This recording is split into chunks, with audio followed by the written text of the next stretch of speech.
It's official. Judge Meller ruled that Craig Wright is not Satoshi in a court of law. So this was exactly what he asked for, right? He wanted it to be proven in the court of law. And of course, based on all of the forged evidence, he is not Satoshi. But what does this mean for the space going forward? That's right, everyone. It's official. Shout out to Humble Bitcoiner for providing this link. Here we go, guys. Right out of Barron's, a UK court ruled Thursday that Australian computer scientist Craig Wright is not Satoshi Nakamoto. That is a shock. Bitcoiners in disbelief. No, I'm just kidding. We've been waiting. It's not even that we're not surprised. We've just been waiting. That's really what's been happening.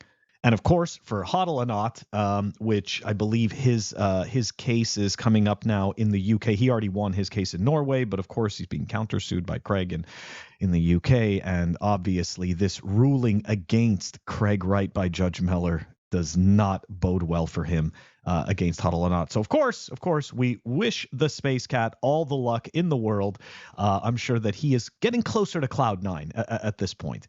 Anyways, let's go take a look at the official statement from the judge. Shout out to Artie Fanbelt or Arthur Van Pelt, who was the account My Legacy Kit, who has been following the BSV fake Toshi drama from the beginning. Probably, I'd say, the best, most in-depth reporting on the entire saga from the start. Anyways, so here we go. We got a transcript of what exactly was said. Let's dive into it. Well, I thank all the parties for their written closing and oral arguments, and they've been very helpful indeed. They will require me to prepare a fairly lengthy written judgment, which will be handed down in due course. And for all those who have already been hassling my clerk as to when the judgment will be ready, the short answer is as follows. It will be ready when it's ready and not before.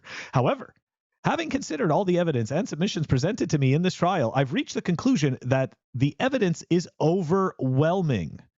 Therefore, for the reasons which will be explained in that written judgment in due course, I will make certain declarations which I am satisfied are useful and are necessary to do justice between the parties.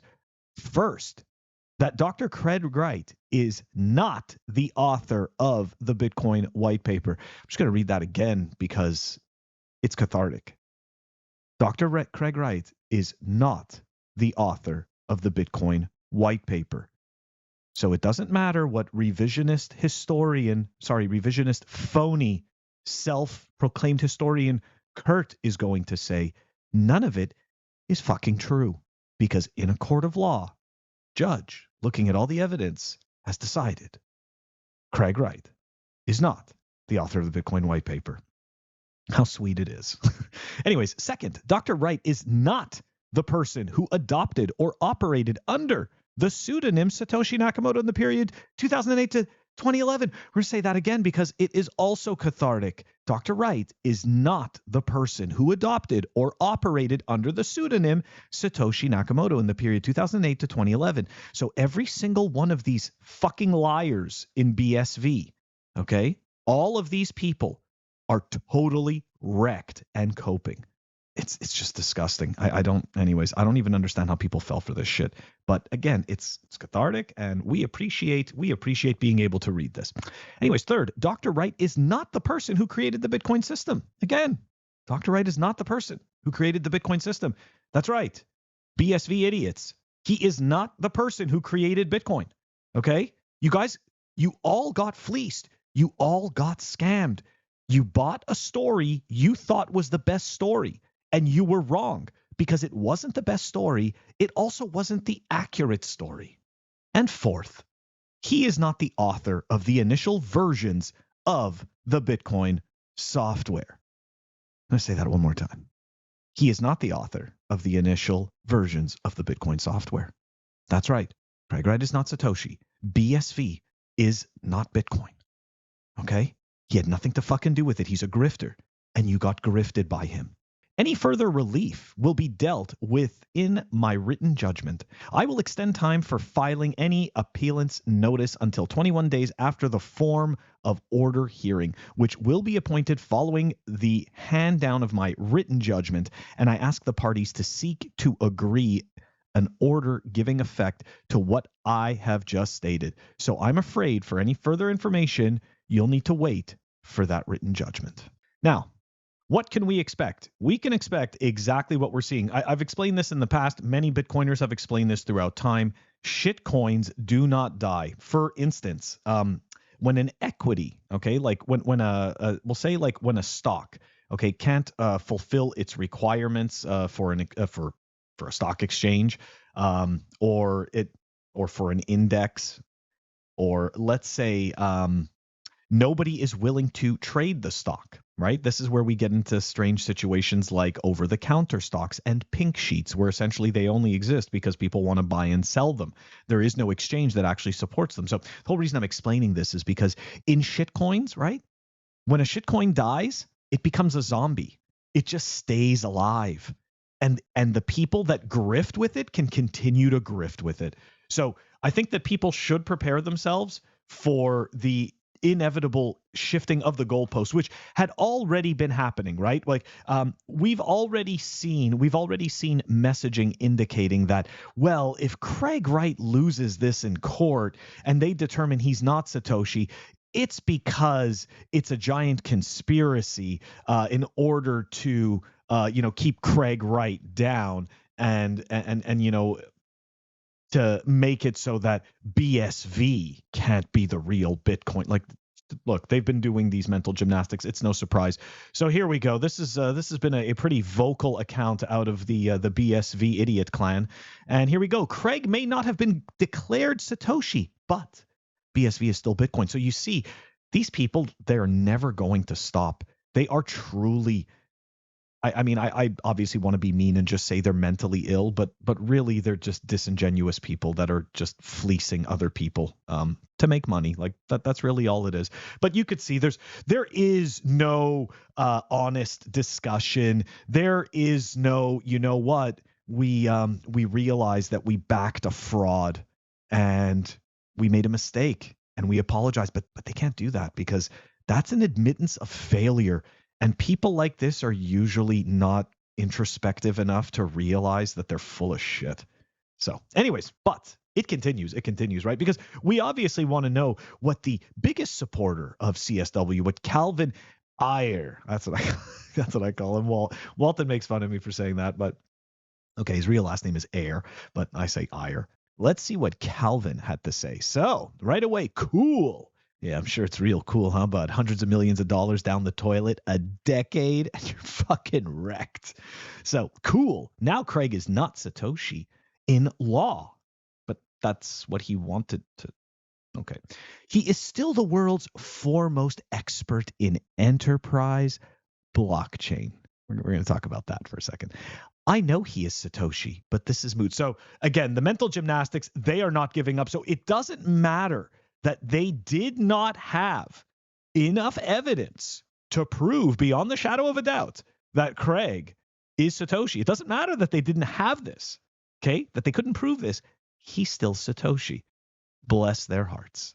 At Spoontown provided an older tweet from Calvin. This is fantastic. I know more about enterprise blockchain than all crypto wankers combined, and I learned it all from Craig. This is actually nothing to be proud of, and I'll explain why in a second. They can steal his legacy, but they cannot steal his presence.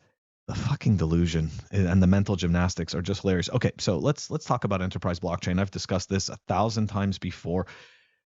Okay, so look, I think I even said this earlier this week. So enterprise blockchain is a fake narrative, okay? I understand that some people may believe that it's a real narrative, but anybody who's actually ever worked in a business that uses a database in order to aggregate data and show back results understands that slow, decentralized access to a centralized entity like a corporation is pretty much death, okay? Your company doesn't want slower access to data that is quote unquote pretending to be decentralized. That doesn't help. Okay. Corporations want centralized databases that have redundancy built in case there is data failure, right? There is another data set that is mirrored, okay, that will come online and essentially make it so that they will have minimized downtime, okay? This idea of an enterprise blockchain is complete and utter fucking nonsense. So the other piece to it is this, right? There's data laws, right? Like there are data laws here in the U.S. There are data laws in Europe. So, for example, if I'm a company in the U.S. and I work with a European customer, okay, and they need to send me some data, well, there is certain data that they are not allowed to send me. There's certain personal information that they are not allowed to include. They have to remove this information from their databases before they provide me a sanitized database. Now, how do you think these rules would work on a enterprise blockchain, a public enterprise blockchain, mind you, right? Where it's a third party that controls, well, doesn't even really control this data, but okay, we'll say that the third party that controls this data, and somehow they're supposed to work these rules. Now, keep in mind, you could say, oh, well, Phil, it's all part of the same corporation. It doesn't matter what country they're in. No, you're wrong. Okay. Because believe it or not, even if it's the same corporation, okay, and you have an office in Europe, okay, and there's an office in the US, there are still data transfer regulations. In a certain case, right, a European customer may be able to share all the data with the European branch of your company. But to share the data with the US branch, there may be specific data that they have to pull out, possibly personal information. They possibly have to sanitize that database. So this idea of this enterprise blockchain, this is fucking nonsense, okay? Again, another point, right, is this. Any company that would fall for the blockchain narrative, why would they use your implementation of the blockchain when they can just simply create their own for their own company? And I'll give an example of that. The XRP idiots thought that ISO 20022 was going to mean that XRP was going to get used to replace Swift. Well, here we are, right? 12 years after the inception of XRP, Swift isn't being replaced by them.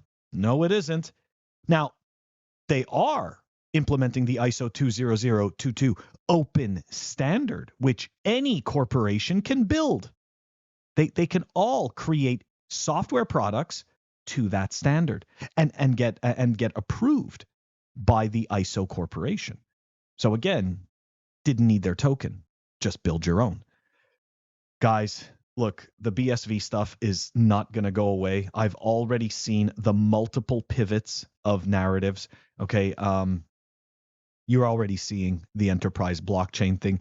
The other piece is that, well, guess what? Copa, Jack Dorsey, MasterCard, Visa, they've all conspired with the judge against Craig Wright, okay, and against BSV.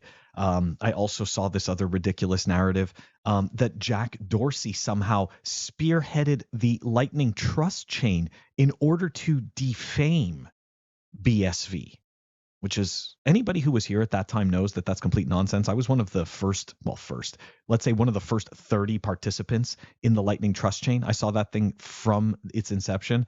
Jack Dorsey wasn't involved in any way, shape, or form until he was sent that Lightning Trust chain, and literally all he did was send it to somebody else. So these people are really mentally ill, for the lack of a better term. They're incredibly disingenuous. They've wrecked a lot of unsuspecting noobs that can't tell the difference between the real Bitcoin and the affinity scam that is BSV. Guys, stay vigilant. Unfortunately, the BSV train wreck dumpster fire is going to it's going to continue burning, and it's going to continue stinking up this space until there's, I don't know, until there's nothing left. But for now, there's still a whole bunch of remnants. So even though it's a big win for us today, unfortunately, this crap doesn't go away just yet. But with every single one of these situations, it takes them down another notch, and it gets less and less people to fall for the affinity scam that is not Bitcoin. Guys, that's the clip for today. I'm going to catch you all next week.